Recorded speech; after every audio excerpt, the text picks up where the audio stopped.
Vendredi 13 avril 2012. Dans la ville de Fallbrook, au sud de la Californie, la journée touche à sa fin. Le ciel est clair, l'air printanier, et l'atmosphère, comme souvent ici, est paisible. Nichée entre collines et bases militaires, cette petite communauté semble bien loin du tumulte des grandes métropoles californiennes.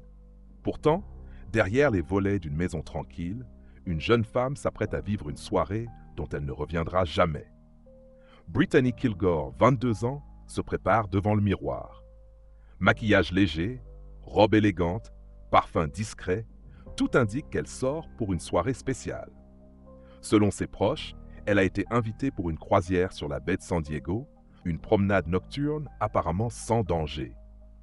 Son accompagnateur, un marine du nom de Louis Ray Perez, qu'elle connaît peu, mais qui fait partie du cercle élargi de connaissances de son mari. Brittany n'est pas certaine de vouloir y aller. Elle exprime des réticences à son ami qui l'héberge, évoque un malaise diffus, une intuition qui dérange. Mais elle finit par monter dans le 4x4 sombre garé devant la maison. Il est un peu plus de 19 h. À 19h46, son ami reçoit un SMS. Un seul mot. Help. Pas de contexte. Pas d'explication. Pas de suite. Ce message, aussi bref qu'effrayant, marquera le point de départ d'une affaire qui allait rapidement prendre une tournure sinistre. Car après ce dernier signe de vie, Brittany Kilgore allait disparaître. Et derrière cette disparition se cache un monde secret que personne ne soupçonnait. Née en 1989 en Pennsylvanie, Brittany Dawn Kilgore grandit dans un environnement calme, entre les paysages boisés et les hivers froids de l'Est américain. Adolescente, elle est décrite comme douce, généreuse et discrète. Une jeune femme sans histoire, proche de sa famille, tournée vers l'avenir. Elle rêve d'indépendance, de liberté et de stabilité. À la fin de son adolescence, elle fait la rencontre de Corey Kilgore, un jeune marine. Très vite, les deux tombent amoureux. Le mariage suit et Brittany quitte sa région natale pour le suivre jusqu'en Californie, dans le comté de San Diego. Le couple s'installe à Fallbrook, non loin de la base militaire de Camp Pendleton.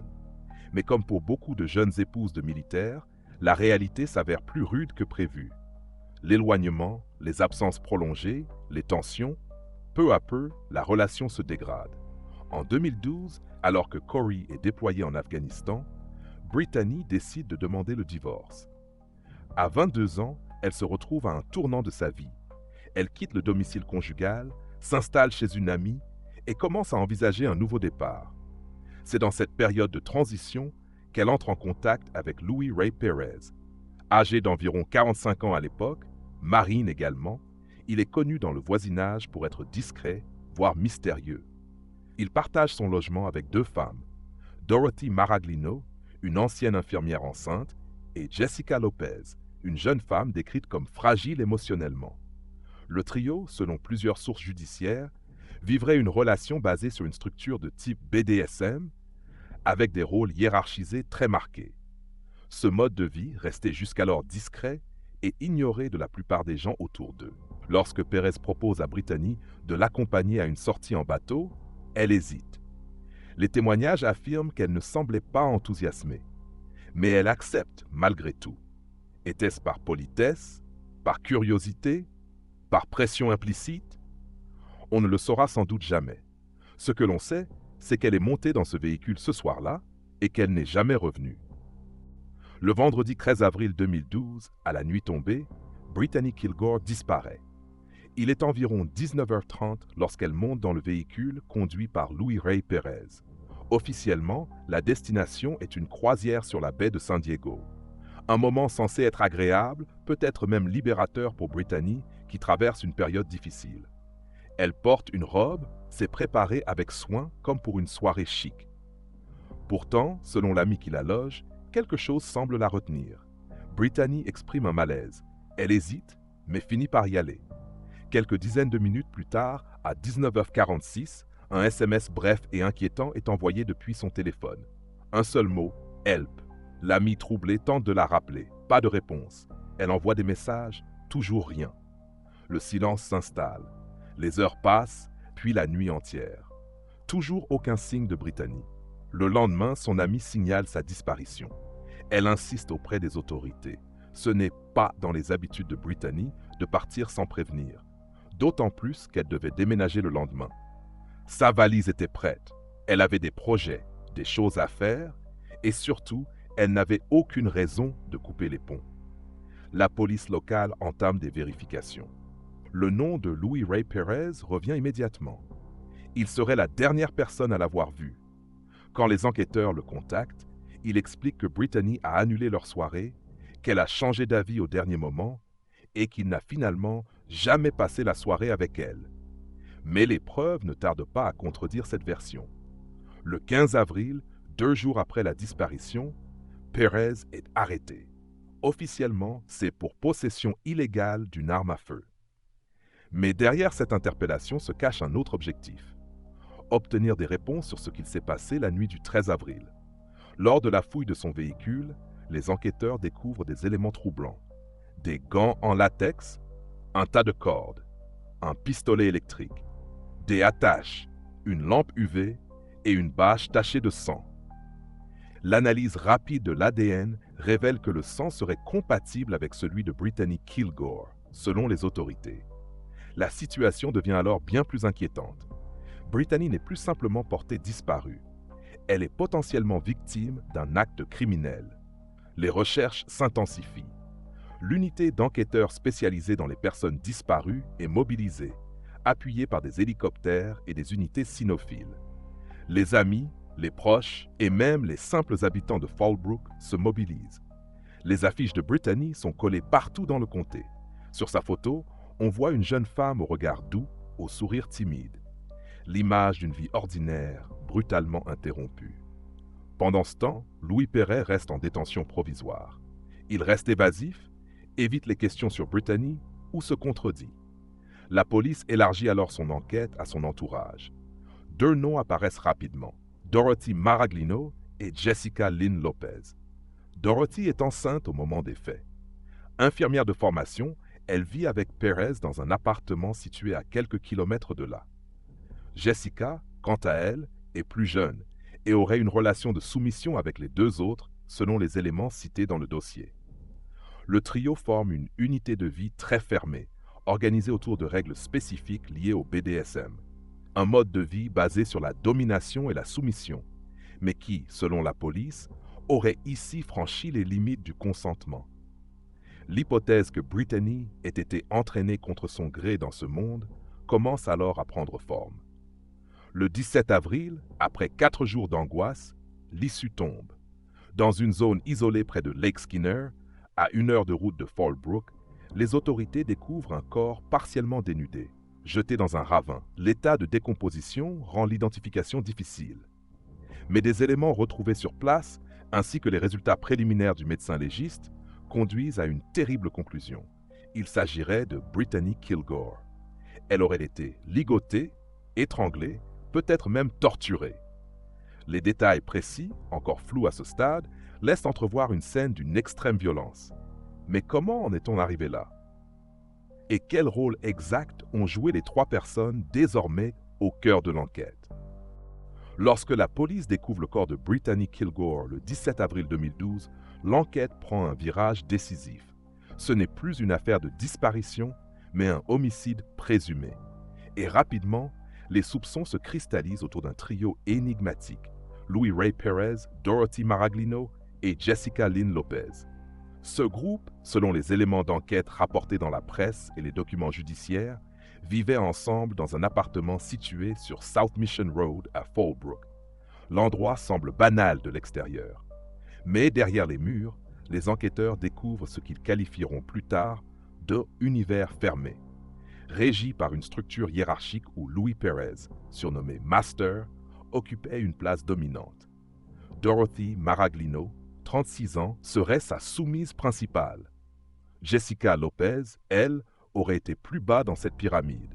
D'après plusieurs témoignages, notamment des extraits de journaux intimes et des objets retrouvés dans l'appartement, ils vivaient une relation inspirée de pratiques BDSM extrêmes. Une chambre aurait été aménagée à cet effet, avec des menottes, des harnais, des colliers et divers instruments. Important, selon les enquêteurs, si ce mode de vie peut, dans certains cas, être basé sur le consentement mutuel, rien n'indique que Brittany Kilgore ait accepté d'y participer. Au contraire, tout laisse penser qu'elle aurait été entraînée contre sa volonté, ce qui change radicalement la nature des faits. À ce stade, le public découvre une image très différente de ce que l'on imaginait. Ce n'est plus seulement l'histoire d'une jeune femme disparue, mais celle d'une potentielle séquestration, d'un homicide prémédité et peut-être d'un meurtre ritualisé, dans un cadre où la frontière entre jeu et violence réelle aurait été franchie. Lorsque Jessica Lopez apprend l'arrestation de Perez et la découverte du corps, elle semble basculer. Le 17 avril, elle est retrouvée dans une chambre d'hôtel à San Diego après avoir tenté de mettre fin à ses jours. Elle aurait laissé une lettre manuscrite de plusieurs pages, dans laquelle elle reconnaîtrait avoir tué Brittany seule pour protéger Dorothy et Perez. Elle y décrit, dans des termes glaçants, ce qu'elle aurait fait au corps de la victime, affirmant avoir agi dans la douleur et en raison de sa loyauté. Mais l'enquête ne s'arrête pas là. Car si ce texte peut être interprété comme une confession, les enquêteurs restent prudents. Ils cherchent à comprendre si Jessica agit par culpabilité ou par sacrifice volontaire. En fouillant l'appartement, ils retrouvent des preuves physiques, du sang correspondant à l'ADN de Brittany, des vêtements découpés et des échanges de messages entre les membres du trio. Certaines conversations, selon le procureur, évoqueraient l'idée de recruter une nouvelle femme. L'un des messages ferait référence à une proie et à une session spéciale prévue pour le 13 avril. Rien, à ce stade, ne permet d'affirmer formellement qu'il s'agit de Brittany, mais les recoupements de dates et de circonstances renforcent les soupçons. Dorothy Maraglino est arrêtée le 24 avril. Enceinte de 8 mois au moment des faits, elle nie toute implication directe, affirmant ne pas avoir été présente dans l'appartement au moment du drame. Elle admet en revanche que des pratiques BDSM se déroulaient au sein du groupe, mais maintient que tout était consenti entre adultes. Louis Perez, quant à lui, garde le silence. Lors de ses interrogatoires, il se montre distant, déclare ne pas se souvenir de certains événements et évite les questions centrales. Il n'a jamais avoué le meurtre de Brittany Kilgore. Mais face aux preuves réunies, ADN, objets retrouvés, témoignages, messages, les autorités estiment avoir assez d'éléments pour engager des poursuites pénales contre les 3 membres du trio. Cette affaire, déjà marquée par la violence et le choc moral, va maintenant se jouer devant la justice. Mais une question subsiste au cœur du mystère. Que s'est-il exactement passé dans cet appartement entre le moment où Brittany est montée dans le véhicule et celui où son corps a été abandonné dans un ravin?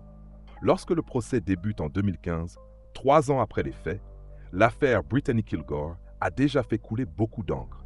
Le public, choqué par les détails révélés dans les médias, attend des réponses claires. La justice, elle, doit se frayer un chemin entre les aveux contradictoires, les dynamiques psychologiques complexes et les zones d'ombre qui entourent le meurtre.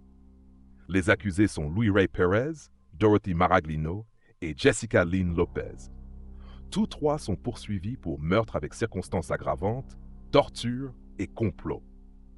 Le procureur du comté de San Diego affirme que Brittany Kilgore a été attirée dans un piège prémédité, puis tuée dans un cadre ritualisé à connotation sexuelle contre son gré. L'enjeu principal du procès, établir le degré d'implication de chacun. Les procureurs s'appuient sur plusieurs types de preuves. Le message Help envoyé par Brittany à 19h46. L'ADN de Brittany retrouvé dans l'appartement du trio. Des objets de contention, des armes et des traces de sang sur une bâche. La lettre de confession manuscrite de Jessica Lopez, retrouvée après sa tentative de suicide. Des messages écrits entre les 3 accusés, dont certains évoqueraient une session spéciale ou un sacrifice. Lors du procès, la lettre de Jessica est longuement analysée. Elle y affirme avoir tué Brittany seule, sans que Dorothy ni Louis n'en aient eu connaissance. Elle décrit une scène d'étranglement à l'aide d'une corde et l'utilisation de rubans adhésifs pour l'immobiliser. Elle évoque aussi avoir tenté de cacher le corps dans un sac, puis de le transporter avec l'aide d'un chariot. Mais les procureurs ne croient pas à l'isolation complète du geste. Selon eux, le crime s'inscrit dans une dynamique collective, fruit d'une relation pervertie par des désirs de domination extrême.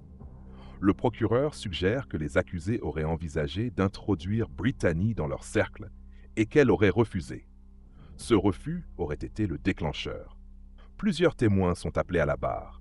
Des amis de Brittany qui confirment qu'elle ne s'intéressait pas au BDSM et qu'elle semblait mal à l'aise à l'idée de sortir avec Perez. Des anciens collègues de Dorothy qui décrivent une femme stricte, dominante, parfois froide. Des psychologues appelés pour analyser la relation entre les trois accusés. Ils évoquent une dynamique de pouvoir extrêmement rigide dans laquelle Jessica Lopez aurait pu être mentalement sous emprise. La défense, quant à elle, adopte des stratégies différentes pour chaque accusé. L'avocat de Jessica Lopez insiste sur son instabilité mentale, sa tentative de suicide et son sentiment de culpabilité écrasant. Il affirme qu'elle a agi seule, sans que les autres en aient connaissance. L'avocat de Dorothy Maraglino argue que sa cliente n'était pas présente au moment des faits et qu'elle n'aurait jamais donné son accord pour une quelconque violence non consentie. La défense de Louis Perez cherche à minimiser son rôle. Il reconnaît avoir invité Brittany, mais nie toute participation à un meurtre. Il affirme l'avoir laissée dans un centre commercial et ne pas savoir ce qu'elle est devenue ensuite. Il n'explique toutefois pas les traces de sang dans son véhicule. Un élément troublant présenté au procès est un manuel de règles écrit par Dorothy, retrouvé chez elle. Ce document, selon les enquêteurs, établissait des protocoles internes au trio. Certaines pages évoqueraient la punition des désobéissances ou les tests de soumission. Bien que cela ne constitue pas une preuve directe de meurtre, le contenu contribue à dresser le portrait d'un environnement oppressant, structuré autour de la domination. Les experts médicaux témoignent aussi. Ils révèlent que Brittany aurait subi des blessures multiples, dont certaines pourraient suggérer une lutte ou une tentative de fuite. Des traces d'ecchymose autour du cou, des marques de contention et des signes d'asphyxie sont relevés. Pour l'accusation, il n'y a aucun doute. La jeune femme n'a jamais consenti à ce qu'elle a subi. Après plusieurs semaines d'audience, le jury rend son verdict en novembre 2015. Louis Ray Perez, reconnu coupable de meurtre au premier degré, torture, complot. Dorothy, reconnue coupable des mêmes chefs. Jessica Lynn Lopez, reconnue coupable de meurtre au premier degré et complot. Les trois accusés sont condamnés à la prison à perpétuité sans possibilité de libération conditionnelle. La salle d'audience reste silencieuse. Du côté des proches de Brittany, certains pleurent, d'autres restent figés. La justice est passée, mais l'horreur, elle, ne s'efface pas.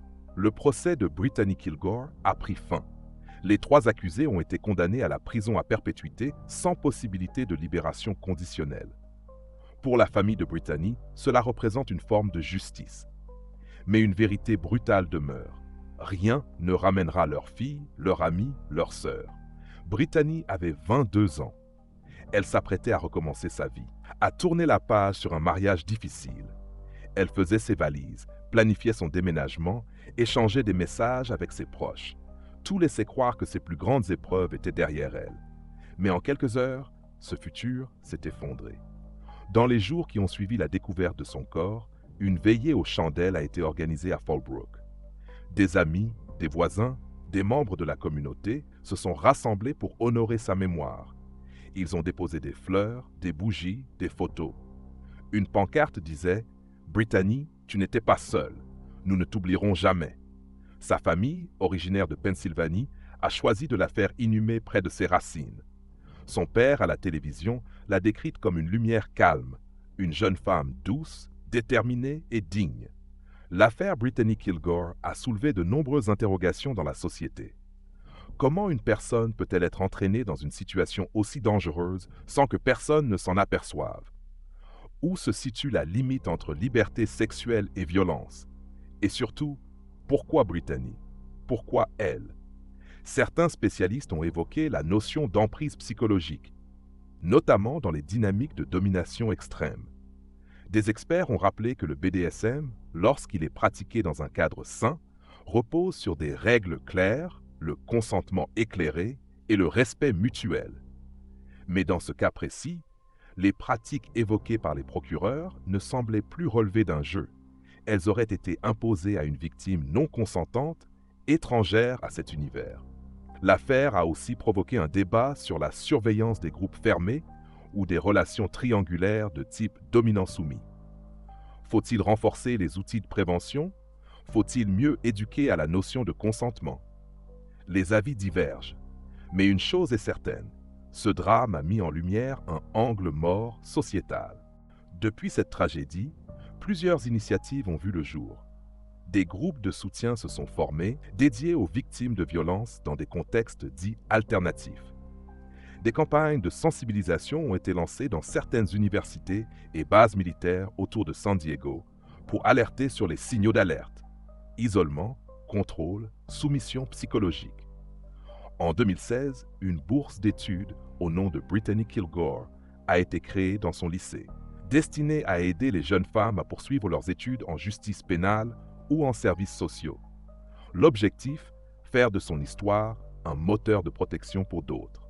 Brittany Kilgore n'était pas célèbre, elle n'était pas riche, elle ne cherchait pas la lumière. Elle était simplement une jeune femme de 22 ans, tentant de se reconstruire. Son histoire aurait pu rester dans l'ombre. Mais le cauchemar qu'elle a vécu a déclenché une onde de choc bien au-delà de Fallbrook.